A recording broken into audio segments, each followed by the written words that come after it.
Cosmic consciousness is an ultra-high state of illumination in the human mind that is beyond that of self-awareness and ego awareness. In the attainment of cosmic consciousness, the human mind has entered a state of knowledge instead of mere beliefs, a state of I know instead of I believe.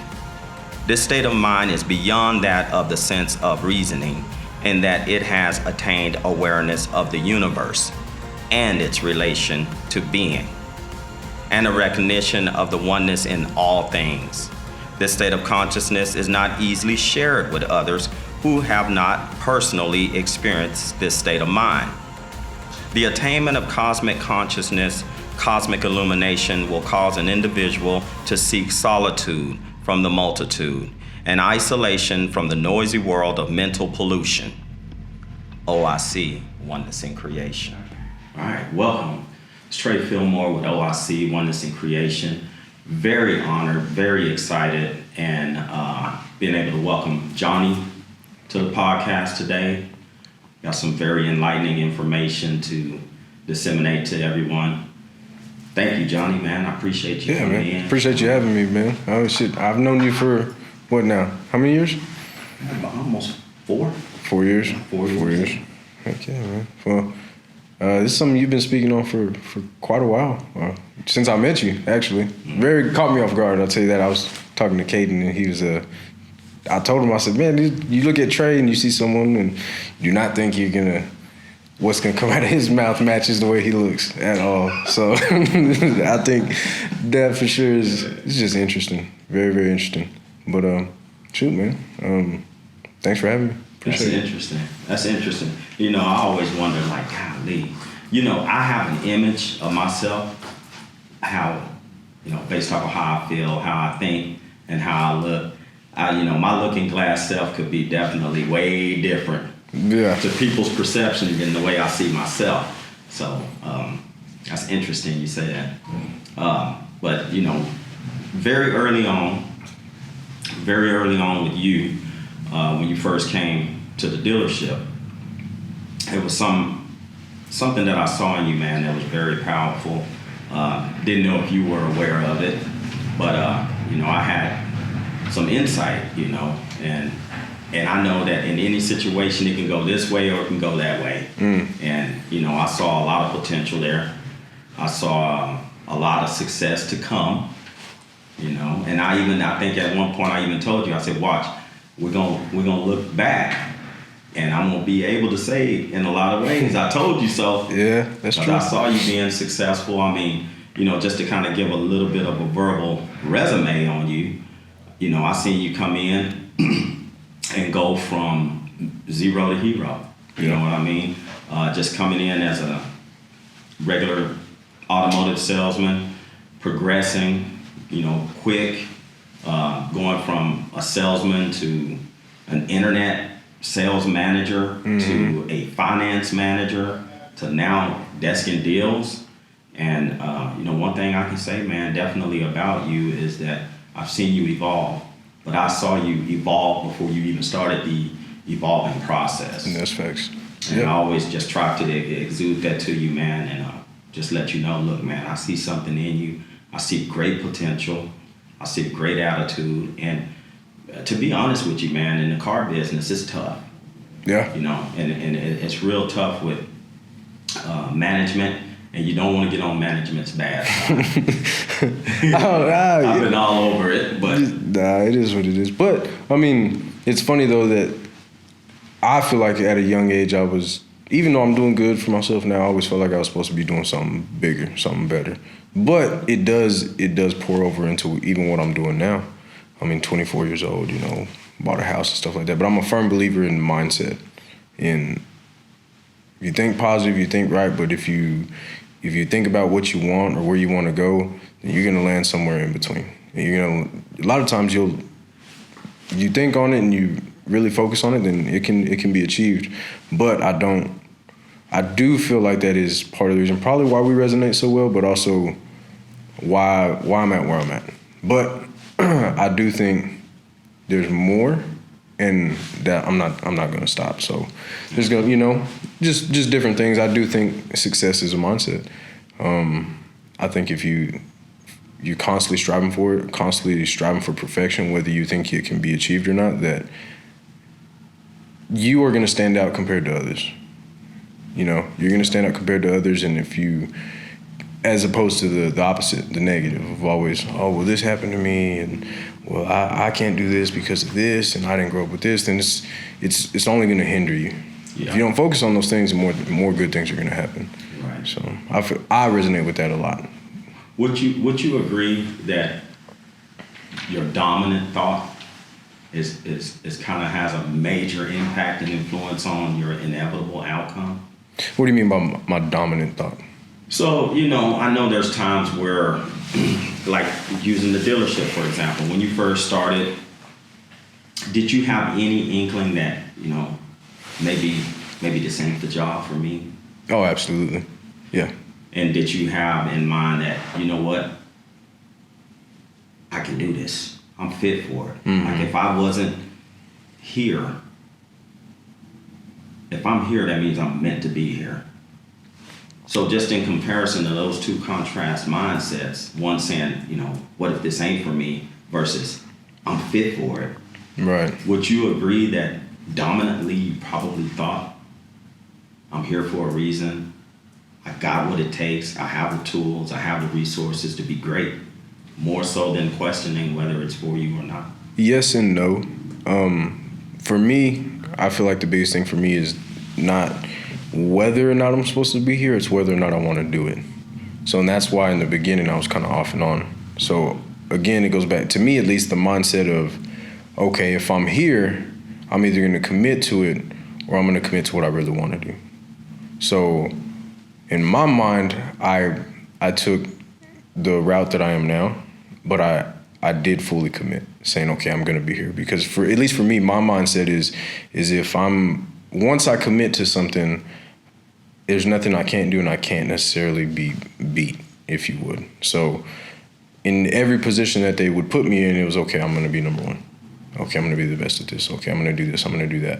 And then so now it's gotten to the point where I feel like now looking back, okay, that it was necessary for me to do this, because now what I have planned is opening my own businesses and doing other things. So now I can stop trading time for money. Right. Does that make sense? I mean, even though I'm not an hourly worker, I don't necessarily have to stay there all day to make the money that I am. So I can branch off into other things. So to answer your question is yes and no. Again, I just feel like it wasn't a question of like, oh, should I be here or should I do this? It was more of, do I want to do this? Like, am I taking the right step for me? Mm-hmm. And then eventually, yes. So do you feel like the dominant was yes, I want to be here, more so than the questioning it as, should I be here? Yeah. Mm-hmm. Yeah. So, and the reason why I ask you that is because in my mindset, the way I look at things and using my life and my journey as an example, before I got in the car business, I was struggling. Like, I was struggling to the point to where it seemed like everything I would go to grab would crumble. You know what I'm saying? Mm-hmm. I couldn't get a good grasp on anything as far as an opportunity. Why do you think that is? Well, the way it was explained to me from the Spirit is that I was doing the opposite of what I feel like, not just me, but I feel like all of us as human beings. I felt like I was thinking too much about situations instead of feeling my way through it. The Spirit told me this: you can become more consistent, more stable if you think with your heart and feel with your mind. So when you refer to the Spirit, because you obviously, your whole thing is oneness in creation, what is the Spirit to you and what do you refer to as? Who and what are you referring to as the Spirit? When I refer to the Spirit, I refer to everything that is causality, as far as everything that is the whole essence of creation, the deep-seated source of creation. I can call it God, I can call it the Spirit, I can call it the infinite. When I say God, the infinite, the Spirit, or the Creator, I'm talking about one. Now, I'll use words to just give based off of what I'm trying to express. I'll use the words in different ways, but at the seat of it all, I'm talking about the one, the encompassing all, the creator of the universe. Gotcha. And I believe the spirit is what connects everything. Okay. So when I tap into and I say spirit, I will usually refer to God as the spirit when I'm talking about communication. Gotcha. So when you hear me saying that, I got a message or something came to me that opened up my awareness or delivered information to me, I'm going to say the spirit. Gotcha. But yet I'm still talking about the creator. I'm talking about God, or which I feel like the best way to refer to it is the all. It's the all causality behind all things. Now, how we choose to navigate that all, it's all based on us. It's based on our personality. It's based on our choices and our decisions that we make. But when I refer to the word spirit, I'm talking about a line of communication, information. So the spirit explained to me that if I start navigating my life by thinking with my heart and feeling my way through with my mind, then there would be more consistency. It wouldn't be so much, grabbing things, going here, going there, in states of confusion, trying to accomplish this with, a feeling of anxiety or a feeling of stress. I was always thinking too much instead of thinking with my mind more so than thinking with my heart. And it sounds confusing, but, I feel like in a lot of ways our concepts are flipped in this world. When you say think, then the person is automatically going to think you're using your mind. Well, you are using your mind, but when you think things through, you got to go from your instincts. And I feel like our intuition and our instincts is more of a heartfelt thing, because when the mind gets involved, the mind can cause a point to where you're almost checkmating yourself. It's like you're creating. I mean, I think is correct, because a lot of the reason why some people, when you look at some people and you're like, man, they just seem to get everything right. Everything just seems to happen for them. They get everything and everything goes their way. And it's typically because of the way they think. And it starts as a little kid, If you think positively or negatively, whether you know it or not, then I would agree that the way you're thinking has a lot to do with it. And I feel like the reason a lot of people aren't where they want to be is because of lack of thinking, though. Or sometimes even lack or too much thinking. That's true. And again, that's what I go back to when I say the mind gets involved. Because the mind, if you think too much, then you've gone away from the heart. I feel like the heart is going to be the source of you making the right decision for your life. That's true. Yeah. Because I feel like everything that we do, that we process, we feel it first. We feel it, it becomes a thought when it's a manufactured feeling. So when that feeling goes into a manufactured process, then it's a thought. I feel it. Now I'm thinking about what I feel. Now if I go and make my decision based off of my first initial feeling, in my life, in my experience, it's usually put me on the right track. Even if it may have caused some discomfort, even if I may have pushed towards some aspects of going outside my comfort zone, usually if I go with my first notion, which I feel comes from the heart, I'm usually on the right track. So and that makes sense. But let's just say, so for you, that's worked and that's done everything. With everything that you're trying to show people, how do you know where to start with somebody if they just walk in? In other words, if someone listening to you were to come in and, let's just say they just connect in some sort of way. They're just like, man, I really like what you're saying, Trey, I like all of this. And I don't know what your ultimate goal is, if you want to teach people or help people or just have people listening to what you're saying. But let's just say someone comes in and like, man, Trey, I really like what you're saying. What is your goal? Are you looking to help people, or is it just something that you just like having open conversations about people that already understand? Well, everything as far as like people that I run into, people I encounter, I feel like there's a real true rhyme and reason why this person's crossed my path and why they've come into my life stream. And usually I can tell intuitively if that person's open, and I can feel energetically if they're opening themselves up to me, to talk to me. And in a situation where, say for example, if someone came to me and said, your concepts and your ideas and how you utilize them, how can that work for me? Right. And I would go deep, just directly dive into asking the person, you know, what is your highest good? What is your highest good? What is the most important thing to you?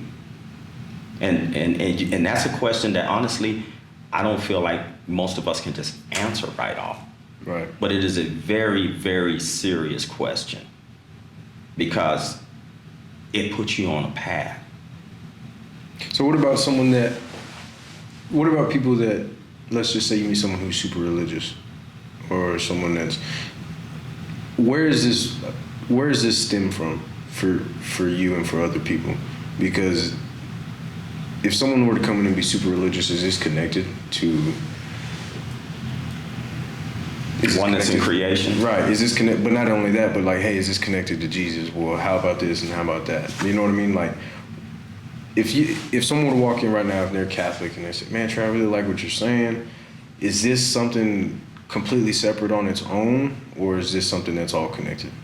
And I would tell them, because of, you know, just the name itself, oneness in creation, it's connected to all. Because every aspect of everything that we deal with, whether it's our religious beliefs, whether it's our work ethic, no matter what it is, it's all one creation. Okay?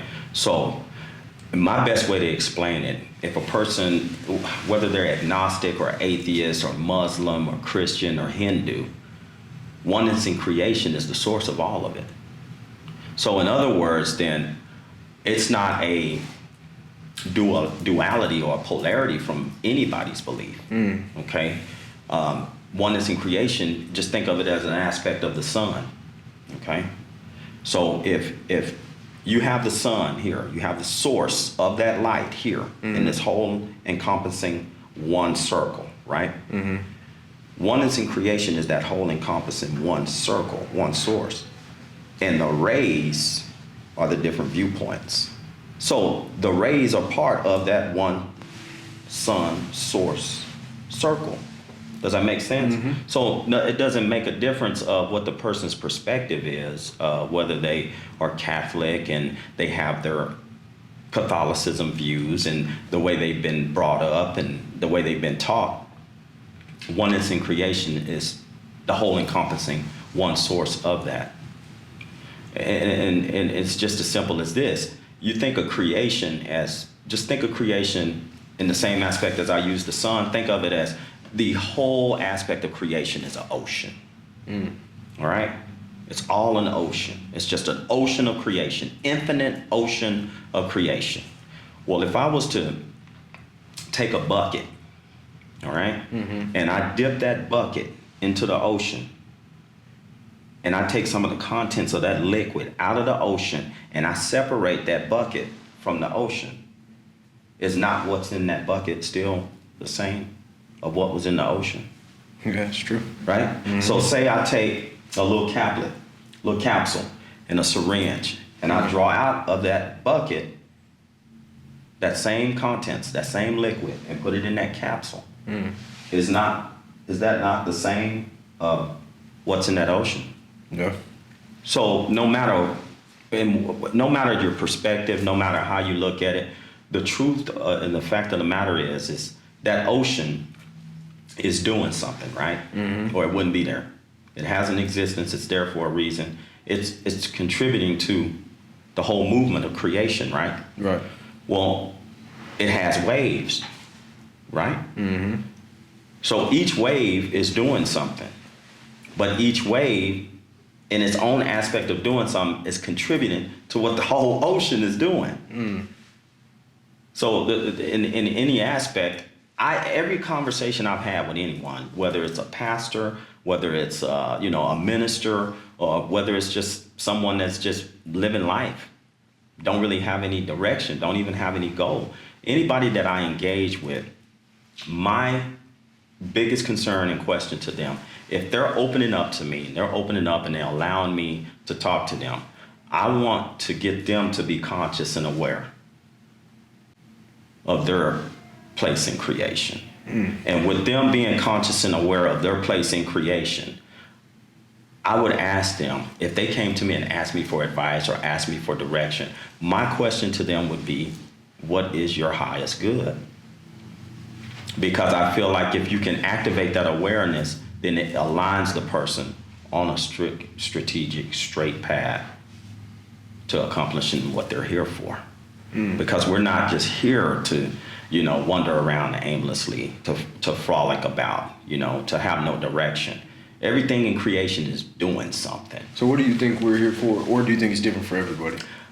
I feel like the ultimate goal is for ascension. Ascension to eternity. I feel like there's a lot of distractions in this world. There's a lot of things that may knock us off track. There's a lot of things that keep us from going within. We focus on so many things that other people have. We focus on what people tell us we should look like, what kind of cars that we should drive, how big our house should be, how much money we should have in our bank account, sports, celebrities, all kinds of things to So it's a higher ascension than just physical. Yeah, the ascension is really just, as it spoke about in Revelations, there's a heaven and an earth right now, right? And it's mentioned in Revelations 21, verses 1 through 5, where God states, I will create a new heaven and a new earth, and the old heaven and the old earth will pass away, and I will make things all new. I will wipe away every tear from every eye. There will be no more sickness. There will be no more death. And God will reside with his people, and he shall be their God. That is a different dimension, different reality that is foretold. Well, in cosmic consciousness, the aspect of it, same aspect, but different words, different terminology is used. So we understand the paradigm that we live in right now in this physical reality that we call third dimension. Okay? So third dimension is to evolve into a fifth dimension reality. So as it's spoken about in Christ consciousness, cosmic consciousness, is the fifth dimension is destined for humanity. That's our next stage of evolution. So we're not talking about like Darwin's theory of evolution. A lot of times we use the word evolution, people are thinking about evolving from a lower aspect of man to a higher aspect of man, from apes, monkeys, what have you, which is just complete nonsense, and already with conventional science have been proven incorrect. But true evolution is soul evolution. And as we evolve as far as souls, it has a lot to do with the next stage and the next evolutionary process in man. So what happens if someone doesn't evolve? Let's say someone gets it wrong. Say someone doesn't go through and complete the ascension, then they're stuck in the karmic wheel. The karmic wheel is you not remembering that there's been many life experiences and life changes, but you've constantly repeated the life cycle over and over again. So you think you get more than one opportunity? You get a lot of opportunities, a tremendous amount of opportunities. Average human being has lived about 85 plus lives. That soul, that source within you, that spark of the infinite that's within you that allows you to say, this is me, I feel this way, I am who I am.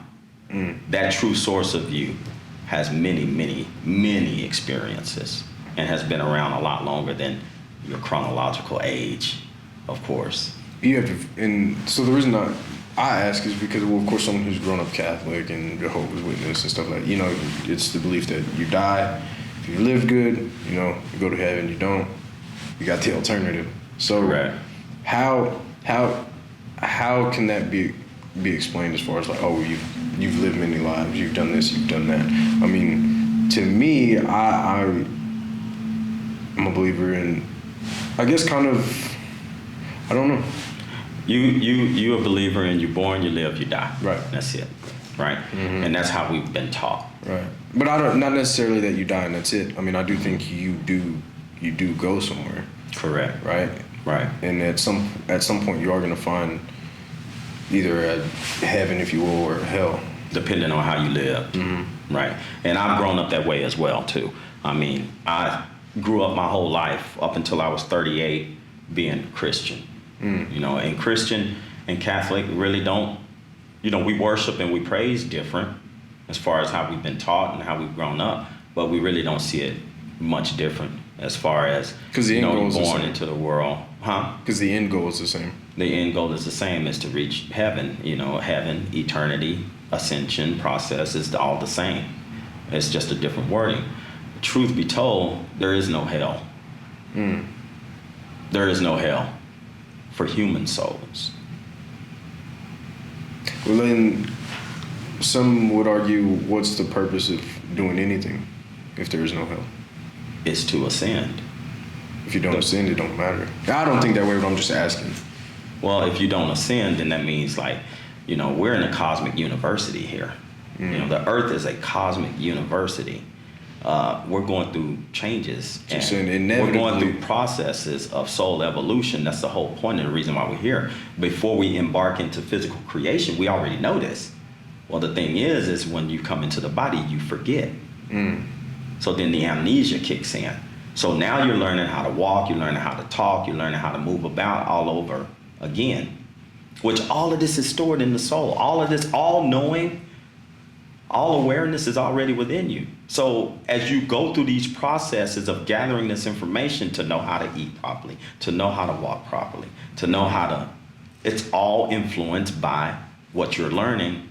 You think you're learning all over again, but there's certain occurrences that's happening in your life stream that's clicking in the remembrance of what's already inside of you. So there's really no teacher that can teach you anything new. You're going through processes and engagements where it's clicking in the remembrance. So they're guiding you to remember the things you've always known, because you have omnipotence in you, you have all power. Because you have omnipresence in you, you have all presence. And because you have omniscience in you, you have all knowing. I see. So to get a little bit more detail in the question of what is the ultimate goal is ascension. That is the next chapter in our evolution as man, is to ascend. And the ascension means that we have now graduated the karmic will. We have now accomplished the soul mission, because the soul creates a divine blueprint in eternity, and it has a specific goals, certain geographical locations, certain bloodline, certain even physical characteristics. You know, the soul even comprises the DNA compound. It even comes up with the DNA pattern for you to have certain characteristics, certain features, certain ways about you, even certain, you know, illnesses that you may acquire through the life stream. Right. But in the process, there's something inside that drives you, and you're not even consciously aware of it. There's something even bigger and deeper than the choices that you make that compels you to move in a certain way and to do certain things and engage in certain things that is inevitably to put you on the path to ascension. See, and I have heard of ideas of people talking about, it's so inevitably everybody's going to go through every scenario in every life and everything. So you'll know what it's like to be the poor person. You'll know what it's like to be the rich person. You'll know what it's like to be The victim. The victim. Yeah, you'll know what it's like to be the victimizer. You'll know what it's like to be the volunteer. You know, you'll know what it's like to go through many different changes. And all it is the source of creation. As it created, it is just experiencing through its creation. It's interesting. And the biggest illusion is the separation.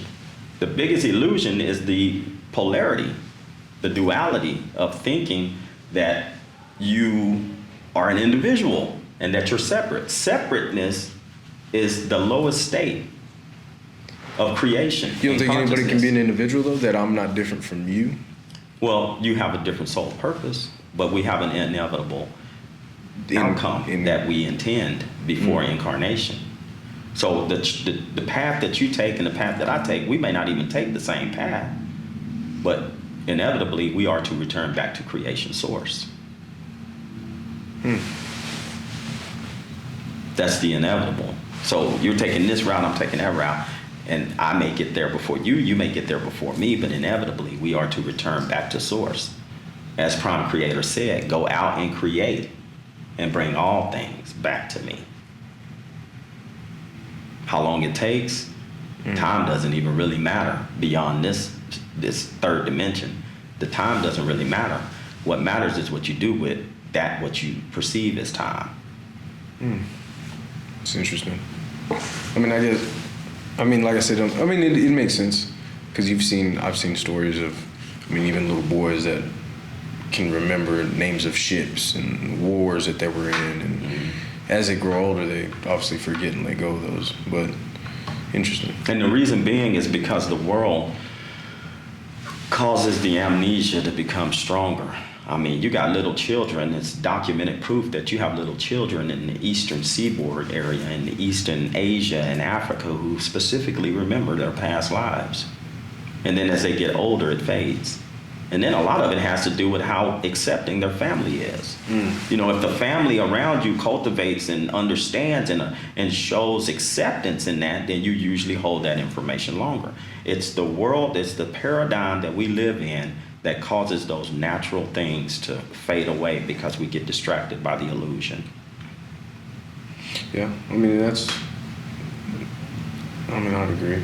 But so do you think everybody's set on a certain track, or do you think people learn as they go and you can decide as far as how fast or how slow you're going to go through something, like paradigm shifts?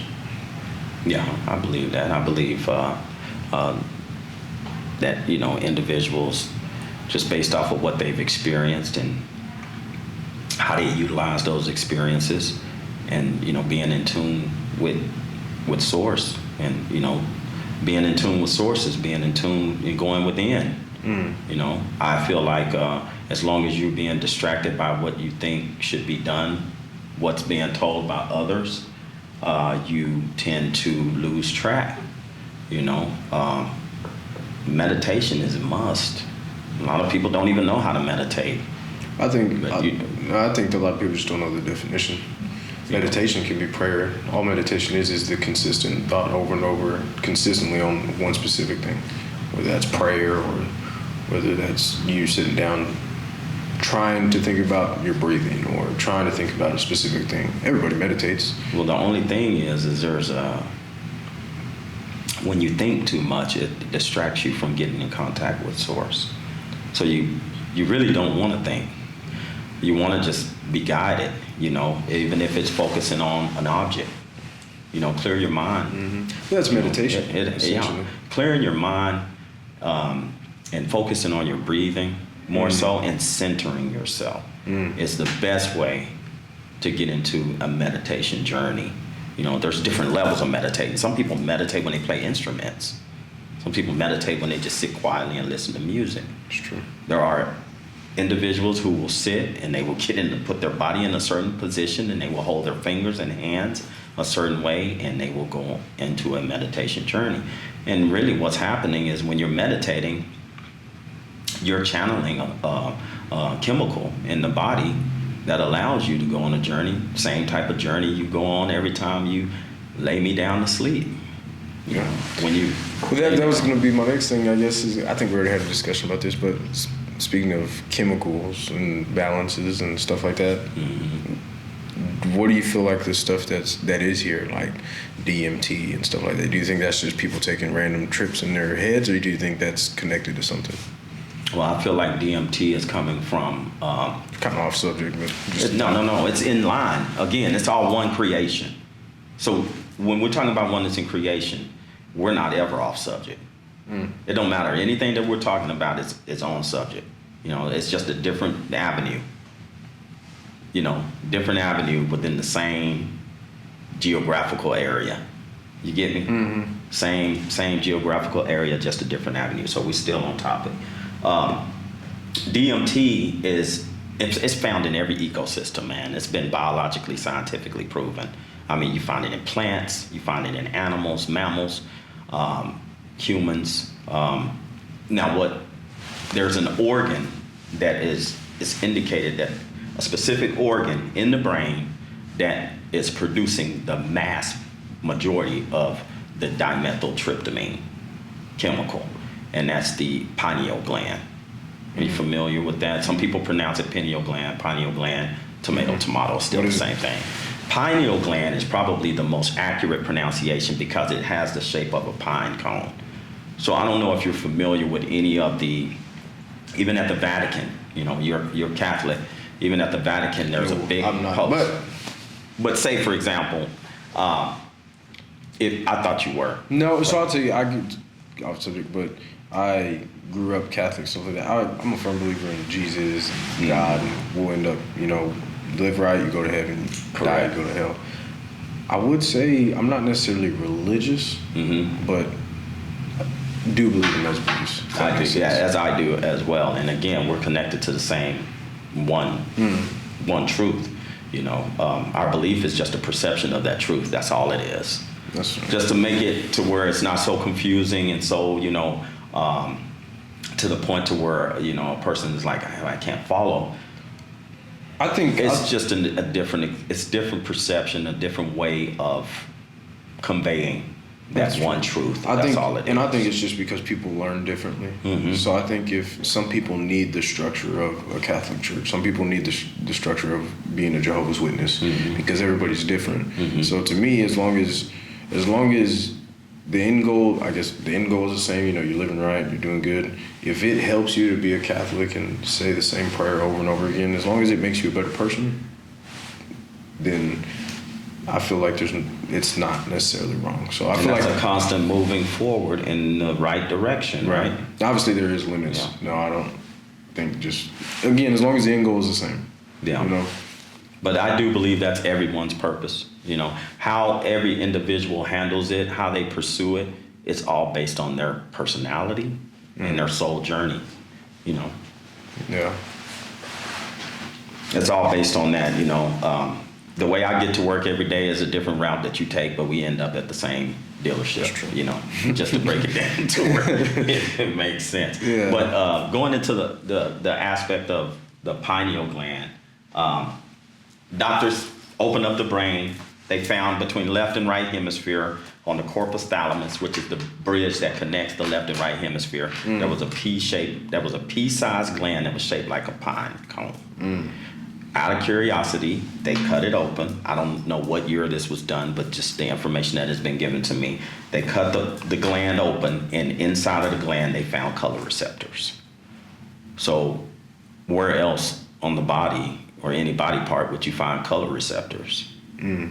I would assume the eye. Exactly. But so this is where this whole third eye idea came from, because there was characteristics in this gland that was similar to the eye. So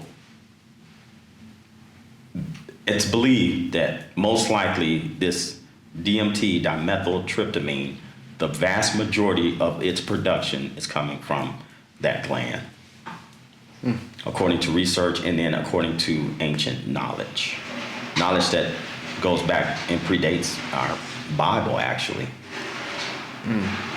So getting in tune with that, whether you're in tune with it or not, you're using it. Whether you're conscious and aware of it, it's being produced because your body is made up that way. You know what I mean? Yeah, no, that makes sense.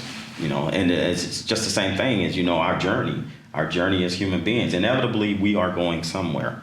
How we're getting there is all based on our personality, based on the work that we do, work that we contribute in our lives with ourselves. Because the work that I do on myself will determine how I work with you, or how I work with anybody. If I'm not consciously focusing on working on myself, then it's going to be really hard for me to work with others. Yeah.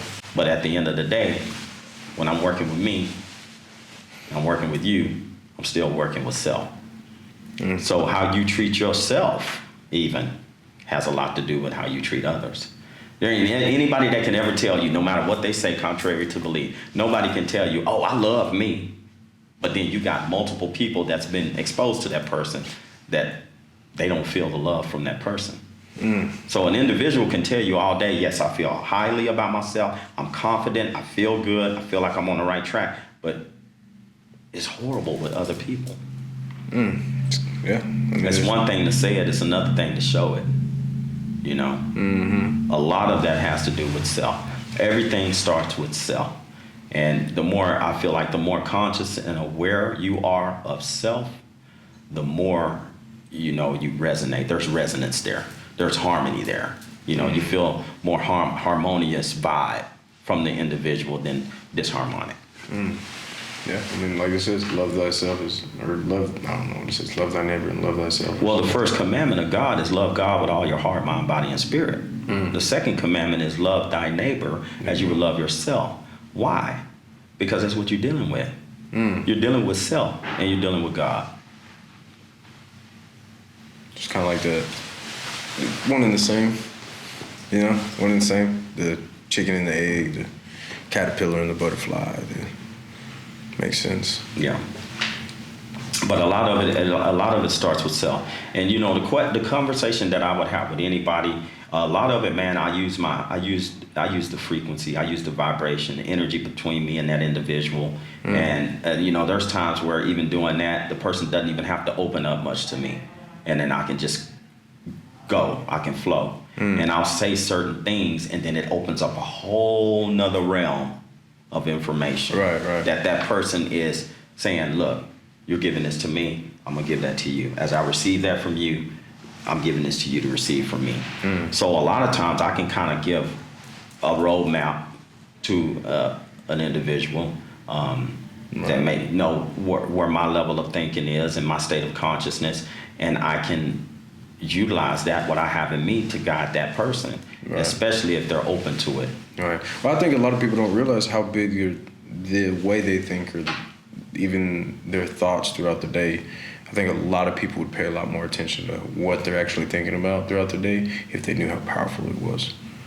Absolutely. If we knew how powerful our thoughts are and how our thoughts program the subconscious mind, and how the subconscious mind projects out the reality that we live, then we would be a lot more responsible and conscious of not only the words we say, but even just how we feel when we say what we say. And a lot of it, from what I learned, is it starts from the age like 0 to 7. From 0 to 7, your subconscious mind is being programmed. So you only know what your parents have taught you, or from what you've learned, or what you saw. And after the age of 7, it no longer grows.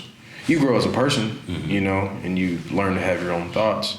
But at the end of the day, what you were taught and what you believed from the age 0 to 7, whether it was on your own understanding or what you saw or what somebody told you, it's gonna be a big dictator of how you're gonna live your life, how successful you're gonna be, because you can change it, but it's got to be through repetition, and it's got to be through things like meditation and reading and constantly learning. I think now a lot where people feel like they're stuck in that hamster wheel, they're doing the same thing over and over again. And again, they looking at other people saying, man, how can he be so successful, and how come all these positive things happen to him?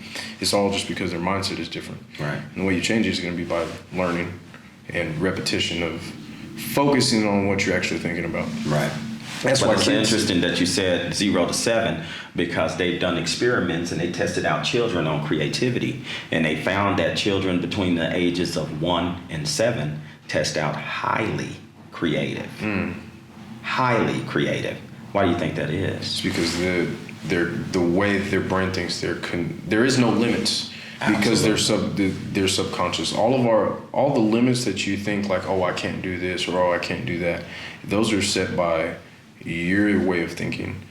But they are influenced. Because so what they're finding out, and this is my take on it, what these doctors are finding out, there's a correlation between what you are coming into the world naturally with versus what you are being programmed to have. So you're tapping into creativity because there's no one telling you color within the lines. Right. Or you have to do this way and don't say this that way. You see what I'm saying? Yeah. So there's the programming hasn't really fully impacted the being yet. So when you come in straight out of eternity into this third dimension reality, you have more access to creativity than when the world has infused programming and rules and regulations and boundaries and standards upon you. That's the reason why a lot of these, just from experiments with testing out IQ and creativity, they found that the decline comes around that time, of the age of 7. Yeah, that's why some people call it self-sabotage. And really, it is in a form, but it's because of your subconscious. It's the way you think. It's the way you handle things. Even as it's Napoleon Hill. You read his book. The same thing. He talks about how to be successful. What is it? I forget what it's called. But you read his book. It's the same thing. It talks about. Is he the one that talked about Think and Grow Rich or something like that? There you go. Think and Grow Rich. Right. Yeah. You read that book, and I haven't read all of it, but you read that book and you go through, and all of it makes sense. And then it even goes back to how even someone like where I'm from is. There's that you constantly hear is, oh well, the rich get rich and the poor stay poor, and it's a system, and it's you can't break out of it. I don't believe that. I don't either. Yeah, I don't believe that. But the reason they think that way, again, it goes back to your subconscious. You got to think, if I was alive in the 50s and I found a way to make money and buy land, and I teach my kid how to do that. Now he knows how to do this. He knows what it takes to. How to do this on your taxes, what it takes to run this business, and then he continues the cycle. Well, the rich stay rich because of what they know. So how does someone who was never taught that jump to there? Well, you've got to teach yourself. You've got to learn. You've got to read books. You have got to find a way to receive that knowledge. And the only way to do that, truly, it's not anything going on outside and around you. The only way to truly do that is to go within. Because when you go within, you ain't ever got to do without. That's facts. It has to be that point in your mind that you say, I need to go in and examine myself and really find out really what works for me, what's best for me. And you'll find it. If you go within, you never have to do without.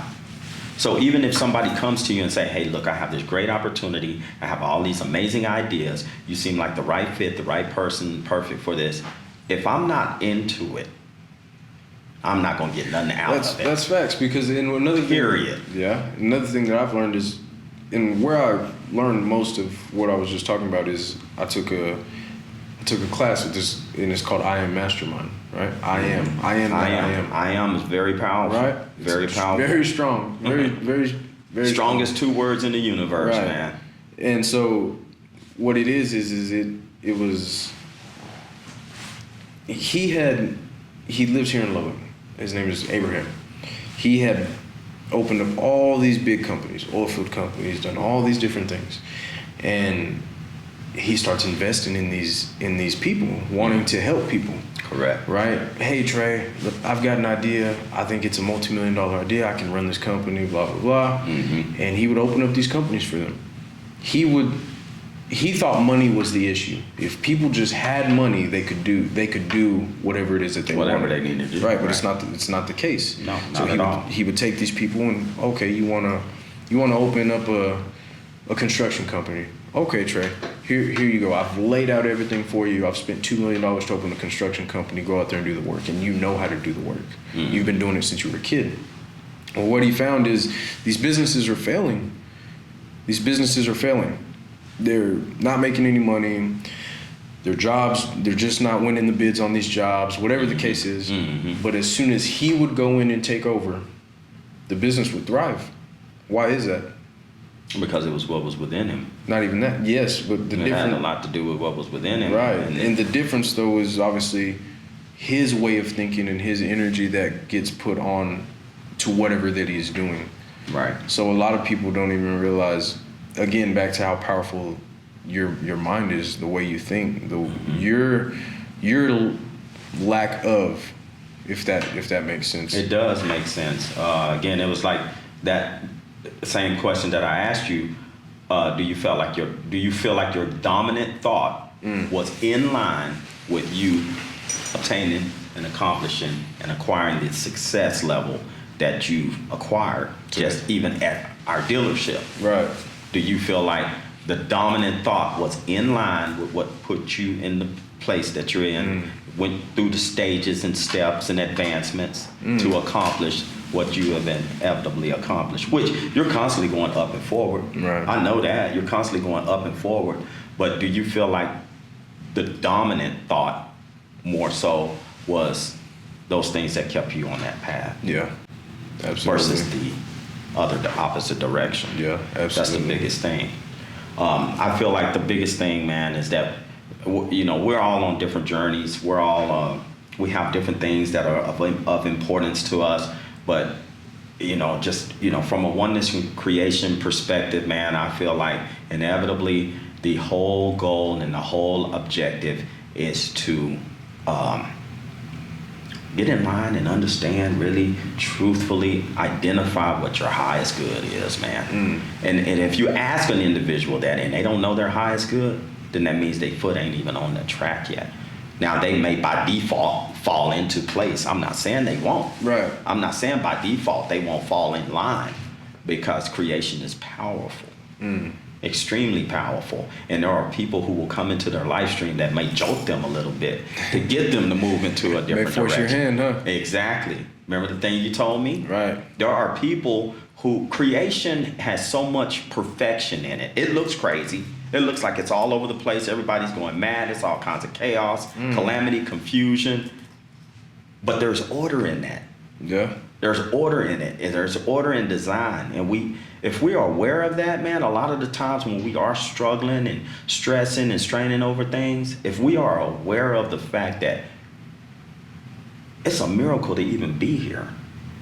It's an extraordinary victory for us to even say, I am alive. Yeah. Or I exist. Or I'm aware of this or conscious of that. It is magical, man. Like real, true magic. So no matter what level we're on, creation has a plan. Creation has a plan for all of us. Otherwise, we wouldn't be here. But when we get in line, we get on track with the spirit and the soul, and we align our mind with the spirit and the soul, and we speak in line with the spirit, the soul, and our mind, we're on the right track. Right. That's how we align ourselves. And then, you might not even be conscious and aware of what is the most important thing for you to be doing. What's your highest good? I'm aware of it. I'm conscious of it. Right. I know what it took for me to get to that point. So I've been called to duty. I've been appointed to give direction, to give instruction. The teacher only appears when the student is ready. That's true. If the understanding isn't there, by whether you consciously say, I don't resonate with that, I'm not into that, or you just haven't evolved in your thinking up to that point to where it clicks. But, inside of you, all understanding is there. But a lot of times we slap things away and we just don't resonate with it, and we don't understand that right then and right there, creation could be opening a door for us to get in line with what it is, what we truly want to do, why we truly here, and what we need to do to accomplish lack of understanding. Achievement. Yeah. I mean, a lot of it has to do with just the fact that we have made up in our minds that we're not ready. Some people just not ready. They're just not ready. Yeah, some people are just not ready. It's like they'll talk all day about how successful they want to be and what they want to acquire and where they want to go and the things they want to see. But they're not ready. It's true. I feel like when you're truly ready, then it clicks. What do you do when you're hungry? You cook something to eat. You get in the kitchen. Either you cooking something, you making something. You prepare to either order food, or you preparing. You getting a pot pan out. You getting some oil out. You cooking. And what do you do after it's cooked? You clean it up. Well, you want to eat it first. Oh yeah. Well, you eat it and then you clean it up. And after you eat, once you eat so much, what do? You stop eating. Yeah, you stop. Right? So a lot of it is people are not fed up with the life that they live. Oh yeah. That's really the truth. So They when complain you about it, going but through they- certain things, and once you get fed up with it, I don't care if it's relationships, I don't care if it's addiction, I don't care if it's lack of success, I don't care if it's you not being able to hold on to things that you cherish, whatever it is, the result of it, you are not fed up with it. That's true. Because there's something so powerful in each and every one of us that when we get fed up, when we decide that we don't want it no more, we start to tap into how to change it. Also, too, I feel like a lot of I agree, but I also feel like a lot of people they feel like asking something and wanting something is enough. If you want something bad enough, you ask enough, it's gonna happen. It's just not. You know, faith without works is dead. Faith without works is dead. You gotta put the work in. Absolutely. The universe or God, whatever you want to call Whatever it, it is, yeah. Thought, word, deed. it loves action. That's what I go by. The universe loves action. Not only that, the universe don't feel too good about procrastination. It likes action, speed. Right. It responds a lot faster when you get to moving. How quick did this come about? You Yeah. know, we talked about this just 2 months ago. Yeah. And now here we are, you know. So I like it, man. I have an attitude of gratitude, man. I appreciate you. I appreciate it. Appreciate man. the conversation. Heck yeah, it was good, man. It was Awesome. good. Definitely come on again, man. Have more conversation about more things. Yeah, we need them. You might become a permanent resident. He said, "Come on, dude. Come on, man." Yeah, no, I like it. I think it's a lot of good things, man. I think what'll be really interesting is seeing who else you have on here. Yeah. Other people expressing different thoughts and ideas. Absolutely. You know, just because I know how many people are gonna look at this, and because of what they've been taught or what they've been told, it would be nice to see different people of different religions and even pastors, That's what preachers, I want. which would be That's nice. what I want, because I don't want somebody to just come on here that's into opening their third eye. I don't want somebody to come on here that's just understanding and knows what the ascension is. I want every individual that comes into my live stream Right. that I can have a conversation with, as I had with you, and I feel it in my spirit to ask them to come on and bring a topic so we can expand on it. Right. I think it's healing for both of us, and I feel like it's healing for anyone that engages I like it. and views it. Good conversation, man. Appreciate you, man. Yeah, Thank absolutely, you, man. man. That's it.